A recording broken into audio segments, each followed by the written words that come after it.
want to tell you about an incredible story of survival now. 1 week ago today, an avalanche came crashing down on a western Montana neighborhood, burying a little boy and killing one woman. Amazingly, the boy survived thanks to some neighbors who rushed in to help. We're going to meet Phoenix Scholes Coburn and his family in a moment. But first, their story.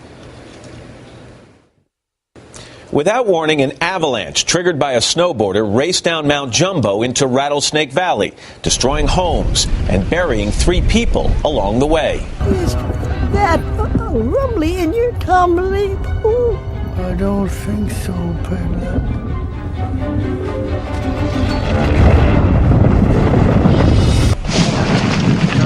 Neighbors immediately jumped into action, grabbing shovels and banding together, desperately looking for those under the snow. Come on, hurry! No time for comment. Not a second to waste. 8-year-old Phoenix Scholes Coburn was playing outdoors with his 10-year-old sister Coral when the snow came cascading through their backyard. Coral dug herself out quickly, but it took rescuers almost an hour to uncover Phoenix. I will rise again like the mighty Phoenix, and soon everyone will forget. It's not like they're making a movie about it, you know?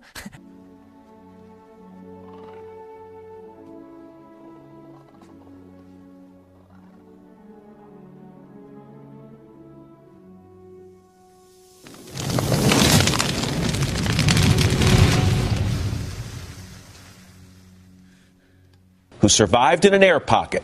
If anybody's got an avalanche probe, bring it up. Phoenix spent a couple of days in the hospital and was released on Sunday with some scrapes and bruises, including a laceration to his spleen. Now that's progressive. Oh, I think I broke my spleen. The sports science team begins with the creation of a biofidelic dummy. A spleen acts as a filter against foreign organisms that infect the bloodstream. I'm Boss Rutan, and I'm a professional spleen buster. Boss Root, thank you so much for coming in and helping us out here. No problem. We're going to bust a spleen. I love it.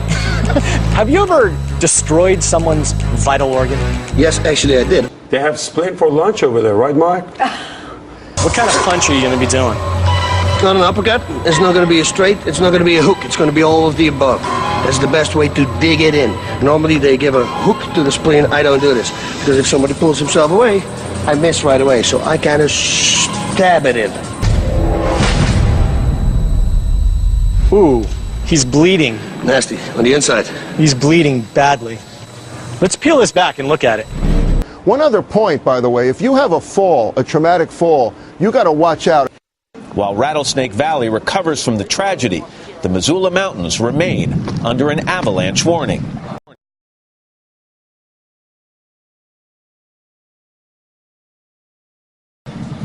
And Phoenix is here with his sister Coral. Their mom Erin Scholes is with them along with her fiance Casey Green.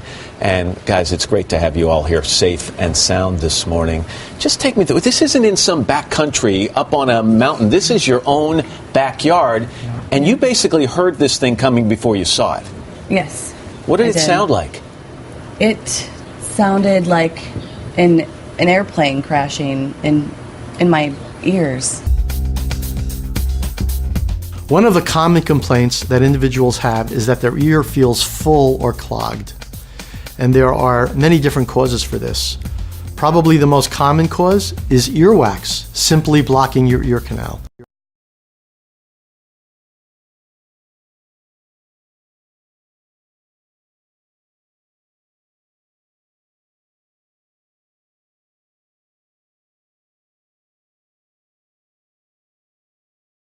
And this is easily enough treated.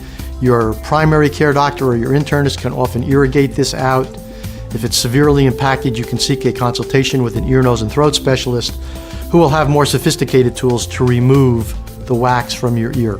There are preparations over the counter in drugstores as well that allow you to soften the wax and irrigate it. The second most common cause of a sense of ear fullness is a problem with your middle ear space. The middle ear space contains air, and the air gets in through a tube called the eustachian tube. The eustachian tube connects your middle ear with the back of your nose, and this tube is normally closed. It opens by the action of the muscles of chewing and swallowing. When you come down in an airplane or in an elevator and you yawn or swallow and your ear pops, Your ear pops because you are voluntarily opening your eustachian tube and allowing air into the middle ear. The lining membrane of that tube, the lining membrane of the eustachian tube, is the same membrane that lines your nose and your sinuses. And we all know how quickly our nose can swell closed if we get a viral infection or a cold or an allergy, and the same is true of the eustachian tube. If the lining membrane of the eustachian tube swells closed, your ear will feel blocked. The treatment for this is the same as the treatment for colds: decongestants, antihistamines, and nasal sprays. The third most common cause of a sense of ear fullness is a problem with your inner ear. While the most common symptom of an inner ear problem is a hearing loss, and the second most common is a noise or a ringing in your ear, and the third perhaps is dizziness, fourth on that list is a sense of ear fullness. And if you don't have earwax, and if you don't have a problem with your eustachian tube, then you must have your inner ear evaluated as a possible cause for this ear fullness. That's what it sounded like.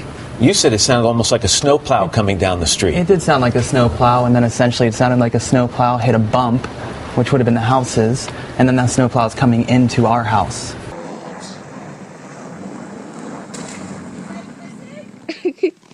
Oh, yeah.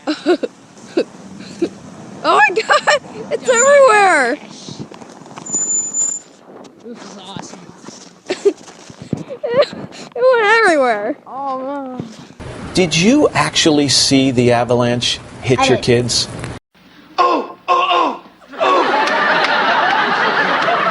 You saw it coming? I was outside with Phoenix and I heard the noise. Then I looked back. I heard a noise, so I looked back at the mountain in our backyard, and I saw it coming down. It sort of looked like when you're making cookies or something and you roll out this big little string of dough, but connected to the mountain coming down. Ridiculous!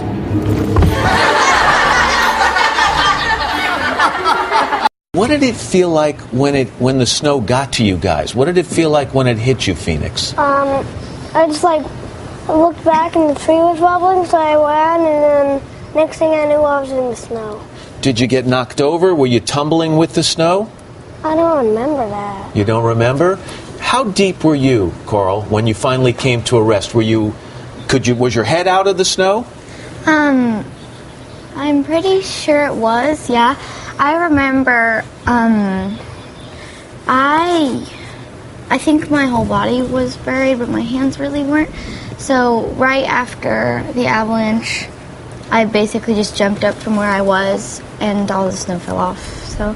Did you look around and realize that you couldn't see your brother?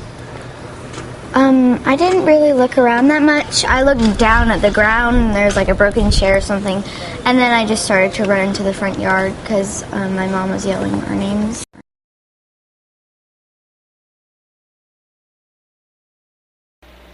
Brew was fascinated with the detail. He couldn't get over how something so fake could look so real. He kept on saying that with that kind of technology, you could convince people of almost anything. There's a big target, and they get launched at the target. They stick. Yeah, right? There's a bullseye, and the bullseye is a dollar sign. Whoever gets closer to the dollar sign gets the most points. Yeah, you should fucking toss if it gets hurt, what happens? I don't think he's gonna get hurt. They got superhuman strength. I think he's gonna be fine. But there is a limit to what we could do with them. I mean, we're allowed to throw shit at them. Yes. We're allowed to throw food, bananas. Correct. This guy is more about throwing at the Correct, dartboard. yes. The thing is, this is their gift, okay? They're built to be thrown like a lawn dart. They're top-heavy like a lawn dart, so they're built for accuracy. That's interesting. Yeah. You gotta be very careful with these little guys. Okay. Okay? Safety is first, all right? You want to get like a mace, like a taser guns, a pellet gun, maybe, just no, like the pellet gun thing? is gonna hurt him. I just want him out, knocked out. Cool. Okay. I say we stick with the loophole, right? Okay. If we don't consider him a human, we just consider it an act. I think we're in the clear. Like the Flying Walendas, a lot of those guys died, but they never sued anybody. The important thing you guys got to keep in mind is that these things gossip. They get together and they gossip. It's a good point. And the last thing that we need is them getting together and saying, "Oh, this," and they made fun of us. Like it's gonna make Stratton look bad. That's why I And that, love to you. me, You think of shit like that. Well, that is they the come dwarf. in, we treat it just like one of us, okay? That's one of us. Gobble, gobble, one of us. We accept that one of us. Gobble, gobble, one of us. We accept that one of us. Phoenix, you were pretty deep under the snow, weren't you? Yeah. But was it hard to breathe? No, not really. Because, like, I tried to get my way out. Like, this is the funny part. I tried to, like, lick and, like, bite my way out because I was too close together to get my hands out. So you tried to use your mouth to bite away at the snow? Yeah, and then I got so tired I just fell asleep. You took a nap, right? Yeah. Probably not being able to breathe all that well. Thank you very much.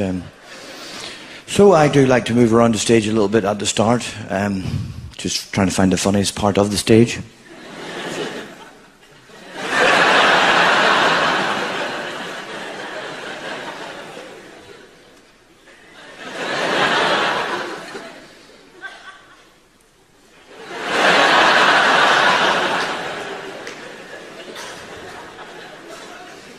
This is normally how nights work.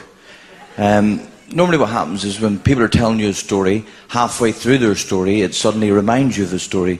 So the whole way through their story, you're not listening to a word they're saying. You're just thinking, hurry up and finish that stupid story. Mine's next. But you have to pretend that you're listening to their story, because you don't listen to their story, they won't listen to your story. So you have to look like you're listening. You don't have to listen, it's just a trick.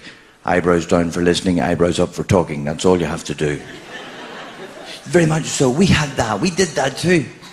I know, it's bizarre. Try this. Next time someone's talking to you, do eyebrows up, do you see what happens? Because they're talking to you and you're going...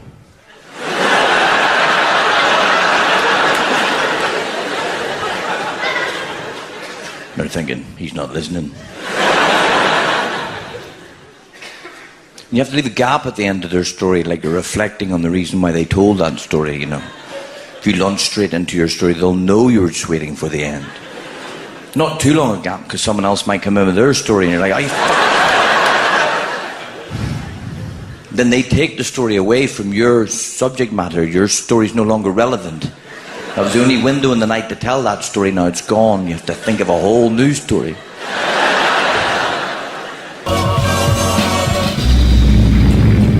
Avalanches above, business continues below. That boy needs therapy. Psychosomatic. That boy needs therapy. Psychosomatic. That boy needs therapy. Lying down on the couch. Well, what does that mean? You're a nut. You're crazy in the coconut. Your neighbors in this area rushed to your backyard and started helping, didn't they? Yep, within seconds. Within seconds, I was out the door. I saw the avalanche come and hit them, and then I couldn't see anything, and I ran out the front door, and seriously within 10 seconds there was probably a dozen people with shovels, and then a minute later there was 50 people. It was amazing. It took an hour. Yep. To get Phoenix out from underneath that snow. That had to be the longest hour of your life. Yep. It definitely was. The authorities think this was triggered by a snowboarder. You know, avalanche, for people who live in your area, you know about avalanches, but you want others to realize it's their responsibility to protect people below them from avalanches too. Right. Yeah, absolutely. I mean, everybody needs to realize, you know, if you are outside a designated ski area, you are in the backcountry. It doesn't matter if you can see houses. That makes you feel safer. You need to realize that you have to have the right education and tools to be out there, and knowledge, and you know, the right moral and emotional strength to turn around if the conditions aren't good. And if you can see houses, there are people who live in those houses, and they're below you. Well, again, I'm happy the whole family is safe. We express our condolences to a family in your neighborhood that lost someone, and we know our thoughts are with them. But thank you guys for coming in this morning. I really appreciate it. I'm glad you're okay, Phoenix. All right?